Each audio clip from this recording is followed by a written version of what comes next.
Moana had grown into a wise yet restless chief, guiding her people with strength and compassion. The island flourished under her leadership, but she often found herself gazing toward the horizon, feeling that the ocean still called her for something greater. Even though she had answered the call of the sea before, there was a stirring deep inside her that whispered of an unfinished journey. The villagers began to notice unusual changes around the island. Fish became scarce, the tides grew unpredictable, and the stars shifted from their familiar patterns. Moana felt a deep unease, believing that something beyond the ocean's edge was disrupting the balance of nature. Her people trusted her judgment, but many feared venturing far once more. One night, Moana dreamed of Te Whiti, who appeared weakened, surrounded by shadowy figures. The goddess whispered a warning that a forgotten force had awakened, a being older than the ocean itself. Moana awoke with determination, convinced that she must sail again, not just for her island, but for all who depended on the ocean's harmony. Her grandmother's spirit visited her by the shore, urging her to listen to the ocean's call. Moana felt comforted, reminded that courage is not the absence of fear but the choice to move forward despite it. She prepared her canoe, the same one she once used to restore Te Whiti's heart. But this time she knew the voyage would be longer and harder than ever. Maui appeared suddenly, his hook gleaming under the sun. Though still proud and mischievous, he carried a weight in his voice. He admitted he too had felt the ocean shifting, its currents growing unstable, and its creatures restless. Reluctantly, he agreed to join Moana again, insisting that only together could they face what lay beyond the known seas. As they set sail, the ocean itself seemed conflicted, at times guiding them forward, at others resisting as though unsure of what it wanted. Moana wondered if the ocean feared what they were sailing toward. She leaned on Maui's strength but also realized he relied on her wisdom more than he admitted. Their friendship, though tested before, began to deepen with mutual respect. Days turned into weeks as they encountered unfamiliar waters. Storms unlike any they had seen lashed against them, filled with strange lightning that glowed red and green. When the skies finally cleared, they found themselves near an island that seemed alive, its cliffs breathing with mist and its forests humming with low vibrations. On the island, Moana met a group of guardians known as the Keepers of the Current, ancient protectors of the ocean's flow. They explained that an ancient entity named Kairo, the Devourer of Tides, had stirred after centuries of slumber. Kairo was born of chaos and sought to consume the seas until nothing remained but silence. Moana felt the weight of destiny pressing against her. The Keepers revealed that her lineage carried a bond with the ocean deeper than she ever realized. Her ancestors were chosen to rise whenever the ocean itself was in peril. The revelation shook her, yet it also strengthened her resolve to fulfill the role she had unknowingly inherited. Maui, however, grew uneasy with the prophecy. He feared that Moana was being drawn into a fate too great for any one person to bear. For the first time, he questioned his own worth, wondering if he could truly protect her. But Moana reminded him that the ocean had chosen them both, and she would not let fear decide their path. Together they sailed onward, guided by constellations rearranged in unfamiliar patterns. Moana sang softly to the stars, hoping they would lead her true. Each night, the ocean showed her glimpses of Kairos spreading darkness, coral reefs bleaching, whales disappearing, currents turning cold. It was not just her island at risk. The entire ocean world trembled. Their journey led them into the deep expanse, a part of the ocean even Maui had never dared to cross. Here the water turned black, and enormous shadows swam beneath their canoe. Moana's courage was tested when they faced a sea serpent, a guardian corrupted by Kairo's influence. With Maui's strength and Moana's calm voice, they freed the serpent from its torment. The victory gave them hope, but Kairo's presence grew stronger.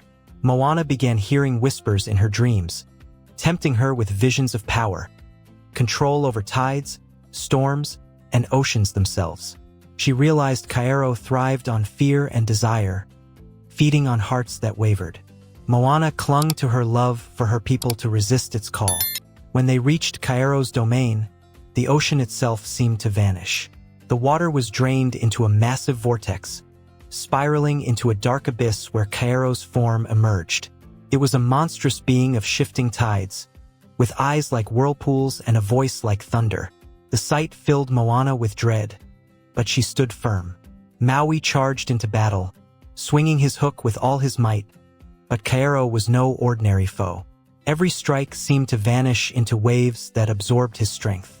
Moana realized brute force alone could not win. She called upon the ocean, pleading with it to remember its own balance, its life-giving flow.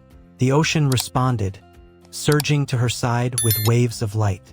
Moana guided the waters like an extension of her soul, creating currents that pushed back against Kairo's consuming force. Yet the struggle drained her spirit. Maui shielded her from Kairo's strikes, taking blows that nearly shattered his hook, but he refused to let her fall.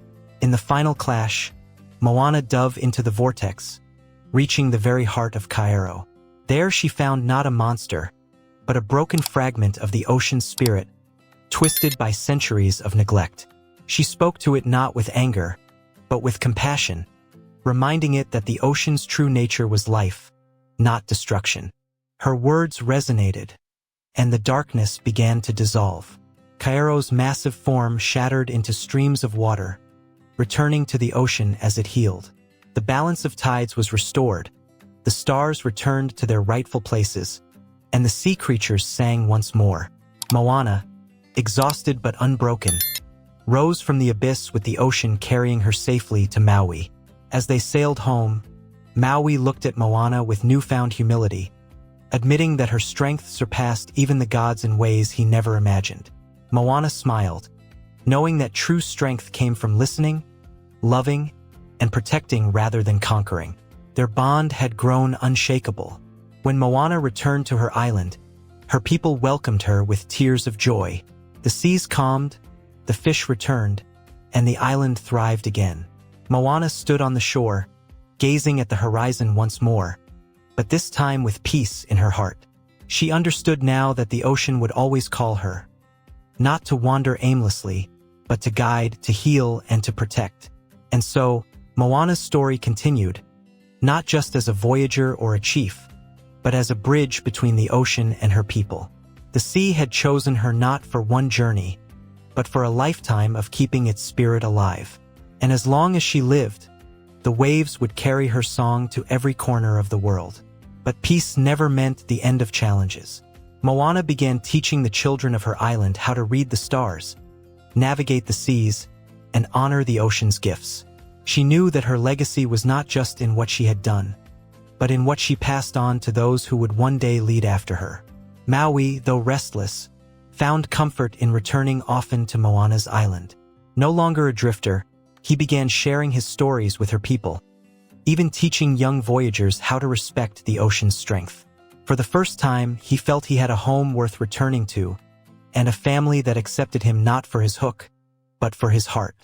One evening, Moana stood by the shore and saw a distant canoe approaching. It carried travelers from lands even further away than she had imagined, seeking guidance after their own seas began to falter. Moana welcomed them warmly, realizing that her journey had not ended. It had only expanded. The ocean shimmered that night, reflecting the stars with unusual brilliance. Moana felt the water curl around her feet like an embrace, whispering promises of new journeys still to come. She smiled, knowing that while Kairo was gone, the ocean would always need guardians, and she was ready. In the quiet moments, Moana thought of her grandmother, of Te Whiti, of every spirit and ancestor who had guided her. Their voices were no longer distant. They lived within her choices, her courage, and her love for the sea. And with that knowledge, Moana's heart was steady, forever in rhythm with the tide.